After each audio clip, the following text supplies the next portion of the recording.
Hello students, क्या हालचाल सबके।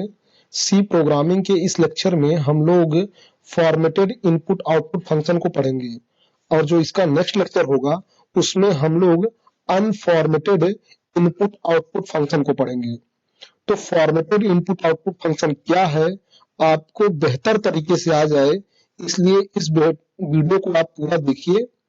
इस वीडियो को देखने के बाद ये श्योर है कि आपको फॉर्मेटेड इनपुट आउटपुट फंक्शन क्या होता है इसको लेकर के पूरी जानकारी हो जाएगी। आप सी लैंग्वेज में फॉर्मेटेड इनपुट आउटपुट फंक्शन क्या है इसको पूरी तरीके से सीख जाएंगे, बशर्ते आप इस लेक्चर में मैं जो कुछ भी समझाऊं उसको एकदम धैर्य के साथ। इनकेस अगर ये वीडियो लंबा भी होता है, मान लीजिए 30 मिनट 25 मिनट जो भी है, तो 30 से 25 मिनट जब आप देंगे तो 100% श्योर है बेटा कि आपको इस लेक्चर से फॉर्मेटेड इनपुट आउटपुट फंक्शन की एक एक चीज पता चल जाएगी। तो मैं वीडियो में आगे शुरू करूं लेक्चर को, इससे पहले आपसे रिक्वेस्ट है कि प्लीज चैनल को फॉलो करिए, चैनल को सब्सक्राइब करिए। जो भी वीडियो इस चैनल पर अपलोड हो सी प्रोग्रामिंग से रिलेटेड, और आप एक सी प्रोग्रामिंग के स्टूडेंट हैं तो या किसी भी प्रोग्रामिंग लैंग्वेज के स्टूडेंट हैं तो इस वीडियो को जरूर देखें, और जो भी आपके फ्रेंड सर्कल में लोग हैं उनको इस वीडियो के लिंक पे भेजिए और उनसे कहिए कि वो प्लीज चैनल को सब्सक्राइब कर लें। और आप इस वीडियो को एकदम ध्यान से सुनिए, मैं प्रॉपरली एक्सप्लेन करूंगा क्या होता है इनपुट आउटपुट फंक्शन फॉर्मेटेड में। तो सबसे पहले हम लोग बात करते हैं फॉर्मेटेड शब्द की। देखिए तो फॉर्मेटेड का मतलब ये होता है कि यूजर जैसा चाहे वैसा कर सके, मतलब हम अपनी इच्छा अनुसार किसी चीज को जिस वे में रिप्रेजेंट कर सके या जिस वे में देख पाए या जिस वे में सेव कर पाए उस चीज को बोलते हैं फॉर्मेटेड। और अनफॉर्मेटेड का मतलब होता है कि कोई चीज कैसे होगी या कैसे इनपुट होगा या कैसे प्रिंट होगा उस पर जब हमारा कंट्रोल नहीं होता, जब यूजर का कंट्रोल इस बात पर न हो कि कोई चीज कैसे प्रिंट होगी या कोई चीज कैसे इनपुट होगी, तो उसको बोलते हैं अनफॉर्मेटेड इनपुट आउटपुट। और जब यूजर अपने एंड से अपनी तरफ से आउटपुट कैसा दिखेगा, कहां दिखेगा, स्क्रीन में कौन सा शब्द किस जगह पर प्रिंट होगा आउटपुट विंडो पे, जो आउटपुट कंसोल होता है जिसमें आउटपुट छपता है, वहां पर आपका आउटपुट के जो नंबर हो या जो रिजल्ट है या जो भी शब्द है आउटपुट में वो कहां प्रिंट होगा, ये अगर आप अपनी तरफ से परिवर्तित कर पा रहे हैं, अपनी तरफ से चेंज कर पा रहे हैं कि कोई चीज यहां नहीं दूसरी जगह छपनी चाहिए, दूसरी जगह प्रिंट होनी चाहिए, तो उसको बोलते हैं फॉर्मेटेड। अब आउटपुट कंसोल पर जो आउटपुट विंडो होती है, आउटपुट कंसोल पर अगर आप आउटपुट को अपनी इच्छा अनुसार कहीं भी प्रदर्शित करवा पा रहे हैं तो उसको बोलते हैं बेटा फॉर्मेटेड आउटपुट। और अगर अपनी इच्छा अनुसार इनपुट दे पा रहे हैं, अगर आपकी इच्छा है कैरेक्टर इनपुट करने की, और अगर आपकी इच्छा है फ्लोट नंबर इनपुट करने की, या आपकी इच्छा है इंटीजर नंबर इनपुट करने की मेमोरी में, तो अगर ये सारे काम अगर आप कर पा रहे हैं तो आप बोलेंगे कि मैंने फॉर्मेटेड इनपुट किया, इनपुट फॉर्मेट किया, अपने अकॉर्डिंग इनपुट को किया। जब यूजर अपने अकॉर्डिंग इनपुट दे पाए और अपने अकॉर्डिंग आउटपुट प्रिंट करवा पाए, बेटा मेरी बात को एकदम ध्यान से सुनिए, जब यूजर अपने अकॉर्डिंग इनपुट दे पाए, अपने हिसाब से अपने अनुसार इनपुट दे पाए और आउटपुट कंसोल पर अपने हिसाब से आउटपुट को प्रिंट करवा पाए, तो बेटा उसको बोला जाता है फॉर्मेटेड। तो formatted console input output function are used to take one or more inputs from the user at console. तो कंसोल पर जो आउटपुट विंडो आता है ना बेटा, वही होता है कंसोल, वहीं से हम इनपुट भी देते हैं और वहीं पर आउटपुट छपता भी है। तो सुनिए, कंसोल पर जो यूजर है, जो सिस्टम पर प्रोग्रामर जो बैठा हुआ है, वो जब इनपुट अपने अकॉर्डिंग दे पाता है तो उस फंक्शन, वो फंक्शन क्या कहलाएंगे, जिस फंक्शन से यूजर अपने अकॉर्डिंग इनपुट करवा पाए उसको बोलते हैं फॉर्मेटेड इनपुट फंक्शन। और जिस फंक्शन की सहायता से यूजर अपने अकॉर्डिंग आउटपुट को प्रिंट करवा पाए, अपने अकॉर्डिंग आउटपुट को छपवा पाए उस फंक्शन को बोलते हैं बेटा फॉर्मेटेड आउटपुट फंक्शन। अब मेरी बात ध्यान से सुनिए, सी में प्रिंटफ फंक्शन, ये सुन देख रहे हैं आप, प्रिंटफ, ये प्रिंटफ फंक्शन की सहायता से आउटपुट को यूजर अपनी इच्छा अनुसार कहीं भी प्रिंट करवा सकता है। और जो स्कैनएफ फंक्शन होता है बेटा, ये रहा स्कैनएफ फंक्शन, स्कैनएफ फंक्शन की सहायता से बेटा यूजर जो है अपनी इच्छा अनुसार इनपुट कर सकता है। अगर वो चाहे कैरेक्टर इनपुट करना तो कैरेक्टर इनपुट कर सकता है, अगर वो जो इंटीजर इनपुट करना चाहता है तो वो इंटीजर इनपुट कर सकता है, और अगर वो मान लीजिए फ्लोट नंबर दशमलव वाली संख्या इनपुट करना चाहता है तो दशमलव। तो ये जो स्कैनएफ और ये जो प्रिंटफ फंक्शन है, प्रिंटफ फंक्शन के हिसाब से, अब मेरी बात सुनिए, अब प्रिंटफ फंक्शन क्यों फॉर्मेटेड फंक्शन है? क्योंकि प्रिंटफ फंक्शन इस बात की बेटा सुविधा देता है कि जो यूजर है वो अपने हिसाब से आउटपुट को आउटपुट कंसोल पर कहीं भी छपवा पाए। अभी मैं ये चीज आपको प्रैक्टिकली करके दिखा दूंगा। और जो स्कैनएफ फंक्शन को क्यों फॉर्मेटेड इनपुट फंक्शन कहा जाएगा? क्योंकि स्कैनएफ फंक्शन का यूज करके इनपुट को फॉर्मेट किया जा सकता है, इनपुट को अपने अकॉर्डिंग यूजर इनपुट करा सकता है। तो इसलिए स्कैनएफ को जो है फॉर्मेटेड इनपुट फंक्शन बोला जाता है। अब बेटा इस चीज को ध्यान से देखिए, जो प्रिंटफ फंक्शन है उसका सिंटैक्स कैसा होता है। प्रिंटफ फंक्शन में जब हम लिखते हैं तो सबसे पहले प्रिंटफ लिखते हैं, ठीक। उसके बाद ये फॉर्मेट स्ट्रिंग होती है डबल कोट्स के अंदर। ये देखिए यहाँ पर मैंने डबल कोट्स लगाया है और ओपनिंग, और यहाँ पर देखिए डबल कोट्स है क्लोजिंग। तो डबल कोट्स के अंदर होता है फॉर्मेट स्ट्रिंग, और उसके बाद वेरिएबल के नाम होते हैं। जो भी वेरिएबल होगा उस वेरिएबल का नाम, वेरिएबल 1 का नाम, वेरिएबल 2 का नाम, या उससे ज्यादा वेरिएबल होंगे तो उसका नाम। अब बेटा ये जो प्रिंटफ फंक्शन होता है ना, उसके अंदर जो ये फॉर्मेट स्ट्रिंग है, ये 3 भागों से मिलकर बनी होती है। इसलिए मैंने यहां लिखा है part of format string for printf function. जो प्रिंटफ फंक्शन का फॉर्मेट स्ट्रिंग होता है, ये फॉर्मेट स्ट्रिंग किसका है? ये प्रिंटफ फंक्शन का फॉर्मेट स्ट्रिंग है। अब प्रिंटफ फंक्शन का जो फॉर्मेट स्ट्रिंग होगा, प्रिंटफ फंक्शन का जो फॉर्मेट स्ट्रिंग होगा, वो उसमें क्या क्या चीजें होती है सुनिए। प्रिंटफ फंक्शन के फॉर्मेट स्ट्रिंग में लिटरल टेक्स्ट हो सकता है, इसके सीक्वेंसेस हो सकते हैं, और फॉर्मेट स्पेसिफायर होता है।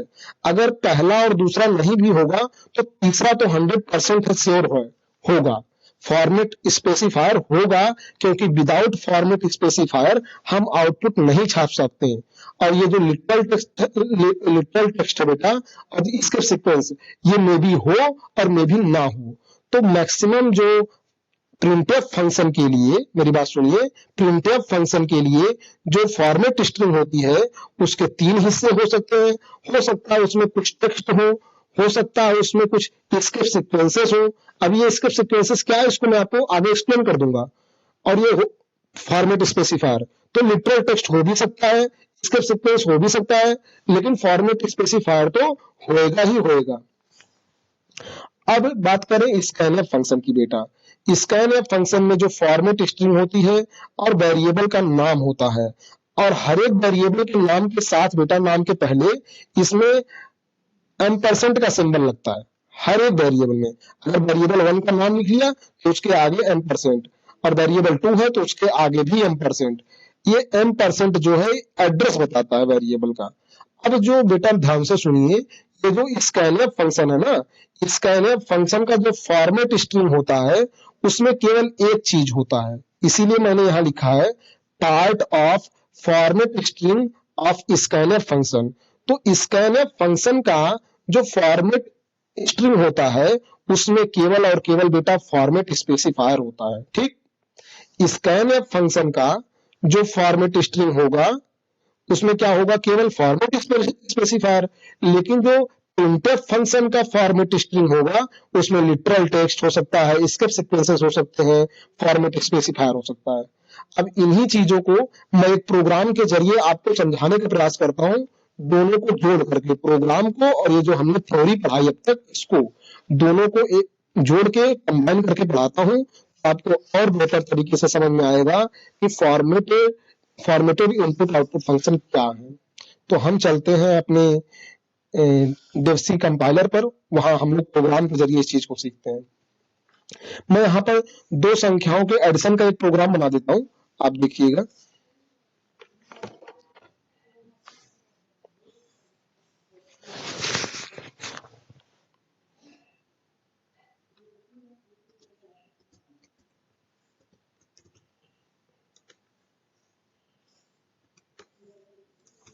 पहले हम लोग इसको लिखते हैं विदाउट हेडर फाइल, हम इसको चला नहीं सकते अपने प्रोग्राम को,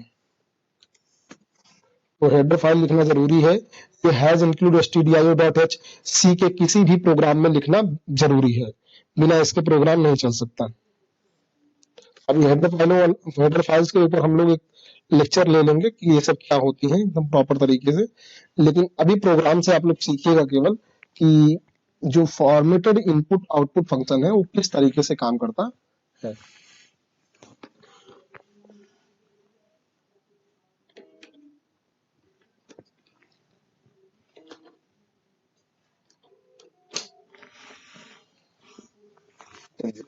अब दो संख्याओं को जोड़ना है, इसका मतलब मुझे दो वेरिएबल तो चाहिए उन संख्याओं को स्टोर करने के लिए जिनको मैं जोड़ना चाहता हूं, और एक वेरिएबल चाहिए जिसमें हम लोग जोड़ करके संख्याओं को स्टोर करेंगे, दोनों के योगफल को या दोनों के जो ऐड करने के बाद रिजल्ट आएगा उसको रखेंगे। तो इसलिए तीन वेरिएबल हम लेंगे, ए बी सी, तीन वेरिएबल मैं ले रहा हूं।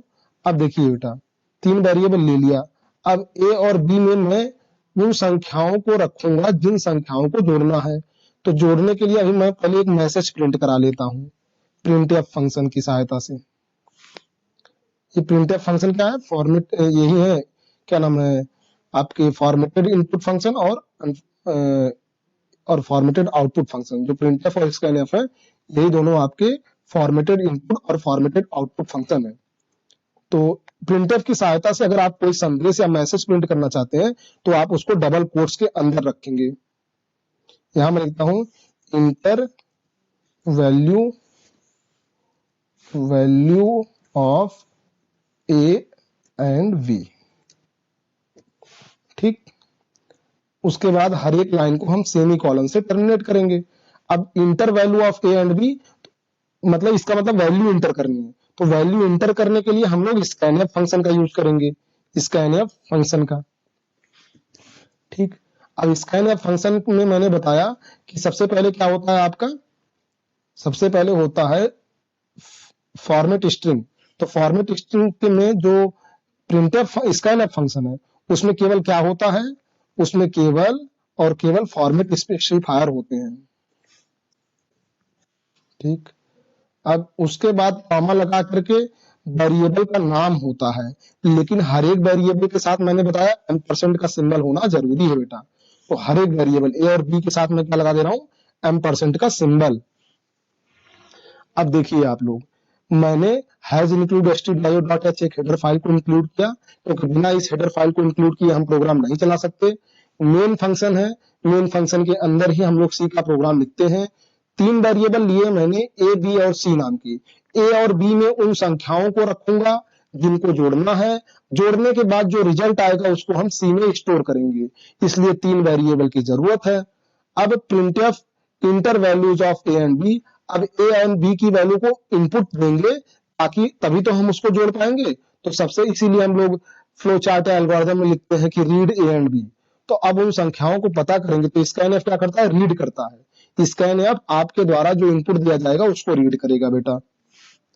अब अगर बात करें स्कैनफ के सिंटैक्स पर, तो अभी आप कंपेयर करिए इसको, देखिए स्कैनफ फंक्शन, उसके बाद मैंने बताया था फॉर्मेट स्ट्रिंग, और फॉर्मेट स्ट्रिंग में जो स्कैनफ फंक्शन का फॉर्मेट स्ट्रिंग होगा उसमें केवल और केवल क्या होता है, फॉर्मेट स्पेसिफायर। तो अभी देखिए बेटा, ये यहां से लेकर के यहां तक ये क्या है, स्कैनफ फंक्शन का फॉर्मेट स्ट्रिंग। और मैंने बताया आपको अभी अभी कि स्कैनफ फंक्शन के फॉर्मेट स्ट्रिंग में क्या होगा, केवल फॉर्मेट स्पेसिफायर। तो ये परसेंटेज डी क्या है, ये सब फॉर्मेट स्पेसिफायर होते हैं। अब परसेंटेज डी किस लिए यूज किया जाता है, जब इंटीजर वैल्यू लेनी हो, इसीलिए तो ए और बी क्या है, इंटीजर है। और जब आपको इंटीजर वैल्यू रीड करवानी हो तो आप परसेंटेज डी का प्रयोग करेंगे। अगर आपको फ्लोटिंग नंबर या दशमलव वाली संख्याएं जो इनपुट करनी है, तो दशमलव वाली संख्याओं के लिए आप क्या यूज करेंगे, आप करेंगे परसेंटेज एफ। कैरेक्टर के लिए परसेंटेज सी। तो अब दोनों संख्याएं इनपुट हो जाएंगी। इनपुट हो जाने के बाद उनको जोड़ना जरूरी है, इसलिए हम लिखेंगे C is equal to A plus B. अब जोड़ लिया, जोड़ने के बाद सी में स्टोर कर लिया। अब जब कोई चीज जोड़ ली है तो उसको छापना भी तो जरूरी है, उसके रिजल्ट को दिखाना भी तो जरूरी है। तो प्रिंटफ फंक्शन की सहायता से बेटा हमने ऊपर वाले में अभी यहाँ पर हम लोगों ने प्रिंटफ की सहायता से एक मैसेज को छापा है, एक संदेश को छापा है कि आप इंटर करिए ए एंड बी की वैल्यू को। अब यहाँ पर जो है हम लोग प्रिंटफ की सहायता से बेटा वैल्यू को छापेंगे, किसकी वैल्यू को, सी की वैल्यू को, क्योंकि ए और बी जुड़ने के बाद कहां जाएगा, सी में जाएगा, तो सी को प्रिंट करना जरूरी है। अब सी को प्रिंट करने के लिए हम लोग ये लिख सकते हैं, देखिए अभी मैं जो लिख रहा हूँ वो लिटरल टेक्स्ट है। देखिए यहां लिख रहा हूं addition of A and B, ठीक, इज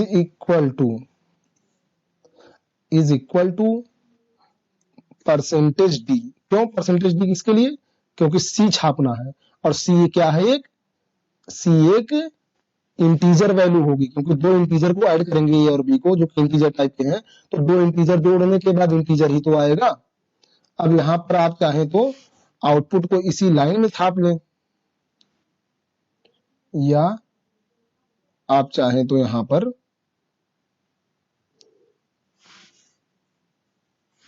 ये देखिए सी इज इक्वल टू सी लिखिए, आप चाहें तो दूसरे लाइन में छापें। अभी इस जो प्रिंटफ फंक्शन है बेटा उसमें क्या क्या है, अभी अब इसको हम लोग किससे करेंगे, हम जोड़ करके पढ़ेंगे इसके सिंटैक्स से। अभी देखिए मैंने आपको क्या बताया कि प्रिंटफ फंक्शन का जो फॉर्मेट स्ट्रिंग होगा, ये देखिए प्रिंटफ फंक्शन का जो फॉर्मेट स्ट्रिंग होगा उसमें तीन हिस्से होंगे, इसीलिए part of format string of printf function क्या होता है, लिटरल टेक्स्ट हो सकता है, स्क्रिप्ट सीक्वेंसेस हो सकते हैं, फॉर्मेट स्पेसिफायर हो सकता है। तो अभी हमारे प्रोग्राम में देखिए प्रिंटफ फंक्शन के अंदर ये जो addition of A and b लिखा है बेटा, ये क्या है, ये लिटरल टेक्स्ट है, और ये जो परसेंटेज डी है ये फॉर्मेट स्पेसिफायर है। और अगर आप चाहें तो यहां पर स्लैश एन का प्रयोग करके देखिए। अभी अब अगर ये जो स्लैश एन है, बैक स्लैश एन ये आपका हो जाएगा जो है स्क्रिप्ट सीक्वेंसेस।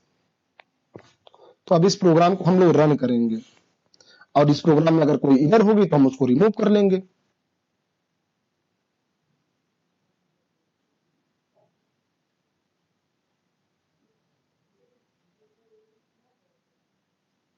देखिए इस प्रोग्राम में कोई एरर नहीं है। अब देखिए मैंने लिखा था पहले में, यहां आप देखेंगे, मैं अभी आपको जूम करके दिखाता हूं।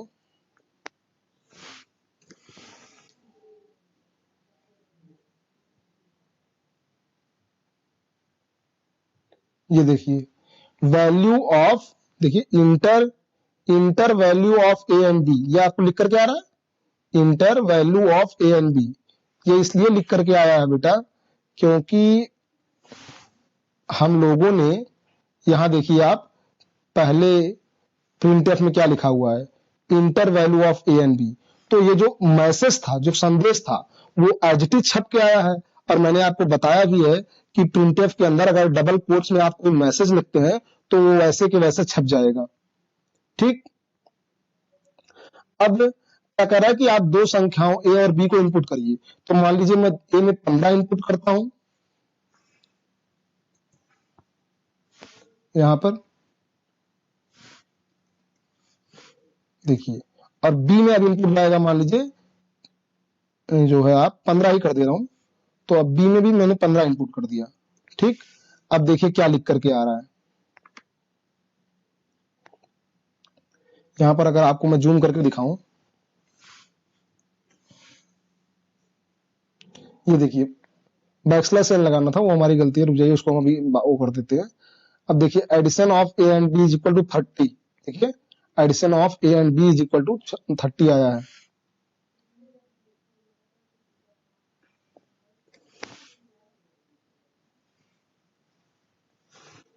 ठीक, अब आप देख रहे होंगे बेटा कि इसमें क्या क्या है।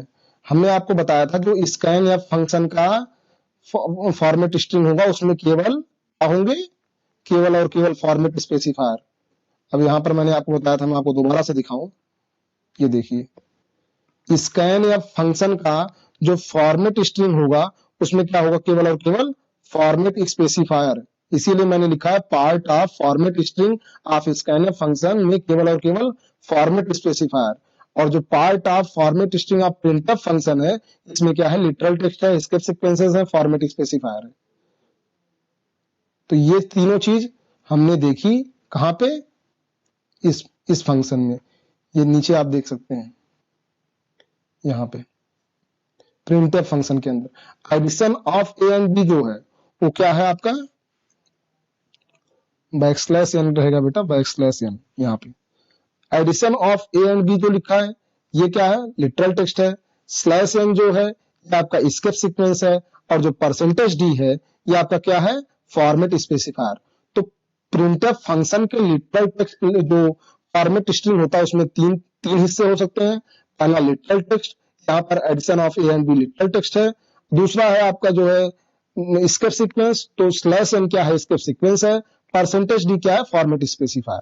तो तीन हिस्से हो सकते हैं प्रिंटफ फंक्शन के फॉर्मेट स्ट्रिंग के, लेकिन स्कैनफ फंक्शन के फॉर्मेट स्ट्रिंग में केवल फॉर्मेट स्पेसिफायर होता है।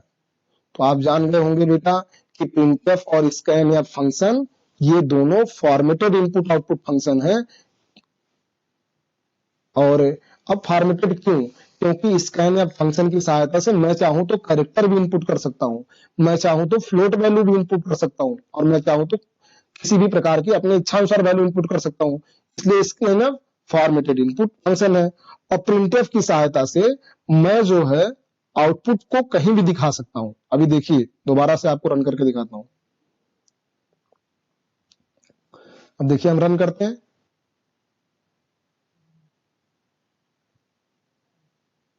ये देखिए मैं आपको मान लीजिए ए में अब की बार मैं मान लीजिए 14 इनपुट करता हूं और बी में 16 इनपुट कर देता हूं। तो दोनों का क्या योग आया है, addition of A and B क्या आया देखिए। अभी जूम करके दिखाते हैं आपको दोबारा से।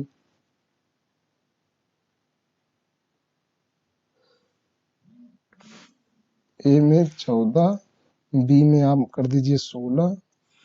अब रिजल्ट आ चुका है रन होकर के। अब आप इसको देख सकते हैं, ये देखिए inter value of A and B. तो मैंने ए में 14 इनपुट किया है, फिर आप दूसरी लाइन में देखिए बी में 16। अब addition of A and B, A and B देखिए ऊपर लाइन में आया है, addition of A and B ऊपर की लाइन में है और उसके नीचे 30 नीचे है। तो मैं चाहूं तो इसी 30 को ऊपर भी शो कर सकता हूं, ऊपर वाली लाइन में। आप देखिए कि जो a addition of A and B है इसके नीचे इज इक्वल टू 30 नीचे है, मैं चाहूं तो इज इक्वल टू 30 को ऊपर भी कर सकता हूं, क्योंकि मैं किसका यूज कर रहा हूं, formatted input formatted output function का। तो फॉर्मेटेड आउटपुट फंक्शन वे फंक्शन होते हैं जिनमें आउटपुट को यूजर अपनी इच्छा अनुसार कहीं भी दिखा पाए। तो जैसे अभी 30 नीचे आ रहा है, मैं चाहूं तो यही 30 ऊपर हो जाएगा। आप देखिए अभी मैं यहां से स्लैश एन को हटा देता हूं, स्लैश एन आउटपुट को नई लाइन में भेज रहा था, अब मैं स्लैश एन को मैंने हटा दिया। तो अब आप देखेंगे addition of A and B is equal to 30 लिख करके आएगा। जो 30 नीचे आ रहा था अब वही 30 addition of A and B के बाद उसी लाइन में आ जाएगा। रन करके देखते हैं। मान लीजिए अब की बार ए में फिर से 14 कर दे रहा हूं, बी में मान लीजिए 16 करता हूं। अब देखिए आप अब की बार addition of A and B is equal to 30, 30 उसी लाइन में आया है।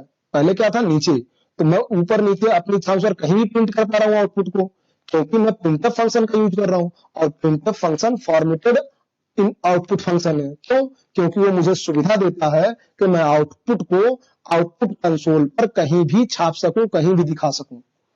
तो वीडियो आप लोग इस वीडियो को पूरा देखिएगा अच्छे तरीके से। मे बी एक बार में ना समझ में आए तो आप समय दे करके इस वीडियो को दोबारा जब भी आपको समय मिले देख लीजिएगा।